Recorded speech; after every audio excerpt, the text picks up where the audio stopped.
രണ്ട് വിഷയം. ലാ യുഹാഫിദു അലൈഹിമാ അബ്ദുൻ മുസ്ലിമുൻ, ഒരു മുസ്ലിമായ മനുഷ്യൻ അത് കൊണ്ടു നടന്നാൽ ദഖലൽ ജന്ന, അവർക്ക് സ്വർഗ്ഗമുണ്ടെന്ന് നബിയുനാ റസൂലുള്ളാഹി സ്വല്ലല്ലാഹു അലൈഹി വസല്ലം. അലാ വഹുമാ യസീർ, അത് വളരെ എളുപ്പമാണ്, വളരെ ബുദ്ധിമുട്ടുള്ള കാര്യമൊന്നുമല്ല, അവർക്ക് സ്വർഗ്ഗമുണ്ട്. ഈ സ്വർഗ്ഗമുണ്ടെന്ന് പറയുമ്പോഴേ യൂട്യൂബുകാർ അപ്പം ക്യാപ്ഷൻ ഉണ്ടാക്കി വിടും, ദാ സ്വർഗ്ഗം കിട്ടാൻ ഇത്ര ചെയ്താൽ മതി എന്ന്. ഓർക്ക് ആളുകൾ കാണലേ ആവശ്യമുള്ളൂ. 5 വക്ത് നിസ്കരിക്കാത്ത ആൾ ഈ തസ്ബീഹ് ചൊല്ലി നടന്നാൽ സ്വർഗ്ഗം കിട്ടുമോ? സ്വർഗ്ഗം കിട്ടാൻ ഒരുപാട് പണിയില്ലേ?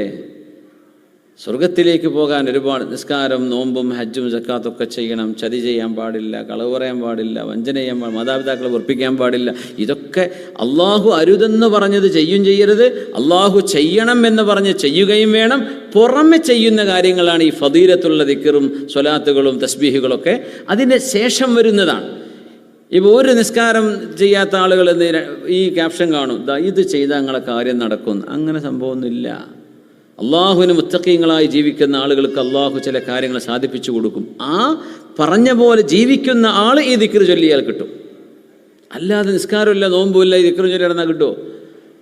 അതുകൊണ്ട് ഈ ചില ടൈറ്റിൽ ഭയങ്കര വിറ്റാണ്. ടൈറ്റിലാണ്ട് കണ്ടാൽ വിചാരിച്ച ഭയങ്കര സംഭവമാണ്. അതിൻ്റെ ഉള്ളിൽ ആ പറഞ്ഞ വിഷയം ഉണ്ടാവില്ല, ആ പറഞ്ഞ കാര്യം ഉണ്ടാവില്ല. അവർക്ക് അത് കണ്ടിട്ട് ആരെങ്കിലുമൊക്കെ എന്ത് ചെയ്യണം, തോണ്ടണം, ഒന്ന് ക്ലിക്ക് ചെയ്യണം, അപ്പോൾ അതിന് പൈസ കിട്ടും. ഇങ്ങനെ മനുഷ്യന്മാരെ പറ്റിച്ചിട്ട് പൈസ ഉണ്ടാക്കുക, ഇതാണ് ഇപ്പം നടക്കുന്ന പരിപാടി. അതുകൊണ്ട് ശ്രദ്ധിക്കുക. ഇത് ആ ഒരു ക്യാപ്ഷൻ വെക്കുന്ന ആൾക്കാർ ഇനിയിപ്പോൾ ഇതൊക്കെ വരും, നാളെ വരും ചിലപ്പോൾ. 2 കാര്യം ചെയ്താൽ സ്വർഗ്ഗം ഉറപ്പാണ്. അപ്പോൾ നോമ്പ് നിസ്കാരമൊന്നും ഇല്ലാതെ ഇത് പോയിട്ട് ചെല്ലാൻ നിൽക്കും. അങ്ങനെയല്ല. നിസ്കാരവും നോമ്പും അള്ളാഹു പറഞ്ഞ എല്ലാ റുക്നുകളും ഫർളുകളും എടുക്കുകയും അള്ളാഹു അരുതെന്ന് പറഞ്ഞത് ചെയ്യാതിരിക്കുകയും ചെയ്തിട്ട് ഇളാഫത്തൻ അലാ ദാലിക്, എന്നിട്ട് നമ്മൾ ചെയ്യുന്ന നന്മക്കാണ് ഈ കൂലിയൊക്കെ. ഖസ്ലതാനി, 2 ഗുണങ്ങൾ.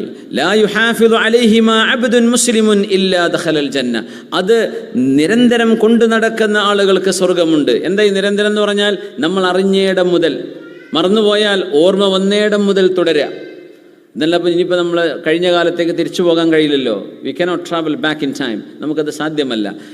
നമുക്ക് അറിഞ്ഞയിടം മുതൽ, അറിവ് കിട്ടിയിടം മുതൽ അത് കൊണ്ടു നടക്കണം. വമൻ യഅമലു ബിഹിമാ ഖലീൽ അലാ വഹുമാ യസീർ, ഇത് രണ്ടും വളരെ എളുപ്പമാണ്. വമൻ യഅമലു ബിഹിമാ ഖലീൽ, ഇത് രണ്ടും കൊണ്ടു നടക്കുന്നവർ കുറച്ചേ ഉള്ളൂ.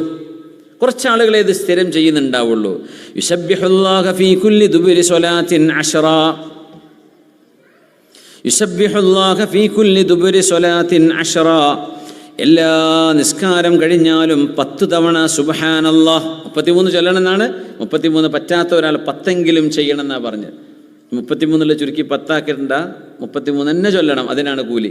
33-നാണ് പ്രതിഫലം. ഇതിനും കൂലിയാണ്. 10-ന് ഇത്ര ഉണ്ടെങ്കിൽ 33 എത്രയായിരിക്കും? യുസബ്ബിഹുല്ലാഹ ഫീ ദുബുരി കുല്ലി സ്വലാത്തിൻ 10 വയഹ്മിദുഹു 10, 10 തവണ അൽഹംദുലില്ലാ ചൊല്ലുന്നത്. വയുകബ്ബിറുഹു 10, 10 തവണ അല്ലാഹു അക്ബർ എന്ന് ചൊല്ലുന്നത്. ഫദാലിക 50 വമിഅത്തിൻ ബില്ലിസാൻ, നാവ് കൊണ്ട് അത് 150 ആണ്. 150 അല്ലേ? നാവ് കൊണ്ട് 150 ആണ്. എങ്ങനെ? 5 വക്ത് നിസ്കാരത്തിൽ കൂട്ടി നോക്കി അല്ലേ? 3, 5, 15, 0, 150. ഓരോ നിസ്കാരം കഴിഞ്ഞാലും 10 സുബ്ഹാനല്ലാഹ്, 10 അൽഹംദുലില്ലാ, 10 അല്ലാഹു അക്ബർ. നമ്മൾ തിരക്ക് പിടിച്ച് ഓടുകയാണ്. മിനിമം അത്രയെങ്കിലും അവിടെ ഇരുന്നിട്ട് ചൊല്ലുക. അതിനാകെ 1 മിനിറ്റ് വേണ്ട, അത്രയേ വേണ്ടു. 10 സുബ്ഹാനല്ലാഹ്, 10 അൽഹംദുലില്ലാ, 10 അല്ലാഹു അക്ബർ. ഇത് ചൊല്ലിക്കഴിഞ്ഞാൽ നാവ് കൊണ്ട് അത് 150 ആവുന്നുള്ളൂ. എന്നാൽ അള്ളാഹുവിൻ്റെ അടുത്തത് വലിയ പ്രതിഫലമാണെന്ന് റസൂലുള്ളാഹി സ്വല്ലല്ലാഹു അലൈഹി വസല്ലം. പിന്നെ പറഞ്ഞു വയുകബ്ബിറു 34 ഇദാ അഖദ മദ്ജിഅഹ്, ഉറങ്ങാൻ കിടക്കുമ്പോൾ 34 തവണ അല്ലാഹു അക്ബർ ചൊല്ലുന്നത്. വയഹ്മിദു 33, 33 അൽഹംദുലില്ലാഹി വയുസബ്ബിഹു 33, 33 സുബ്ഹാനല്ലാഹി. അപ്പോൾ സുബ്ഹാനല്ലാഹ് ആദ്യം പറയാം, പിന്നെ അൽഹംദുലില്ലാഹ്, പിന്നെ അല്ലാഹു അക്ബർ. സുബ്ഹാനല്ലാഹ് 33 ഉറങ്ങുമ്പോൾ, ഉറങ്ങാൻ കിടക്കുമ്പോൾ 33 സുബ്ഹാനല്ലാഹ്, 33 അൽഹംദുലില്ലാഹ്, 34 അല്ലാഹു അക്ബർ. അത് വിരൽ കൊണ്ട് അടയാളം വെച്ചിട്ട് തന്നെ ചൊല്ലുക. എണ്ണം പഴക്കരുത്. നമ്മൾ പറയാറുണ്ട് എണ്ണം കൂടുക കുറയുക എന്നത് അത് അള്ളാഹു നിശ്ചയിച്ച ഒരു കണക്കാണത്. ഈ ലോക്ക് ചാവി തിരിക്കണ പോലെ, എൻ്റെ പല്ല് പോലെ, വെറുതെ രസത്തിനൊരു പല്ല് ഏറട്ടാവും, അത് തുറയില്ല. അതുകൊണ്ട് എന്ത് ചെയ്യുക? ആ കണക്ക്, അള്ള പറഞ്ഞ കണക്ക് തന്നെ നിൽക്കണം എന്നാണ്. അപ്പോഴാണ് അത് മിഫ്താഹായി മാറുള്ളൂ. തെറ്റിപ്പോയി അതിന് പ്രശ്നമില്ല, പക്ഷേ ശ്രദ്ധിക്കണം. 33 തന്നെ, 34 ആയാലും 34.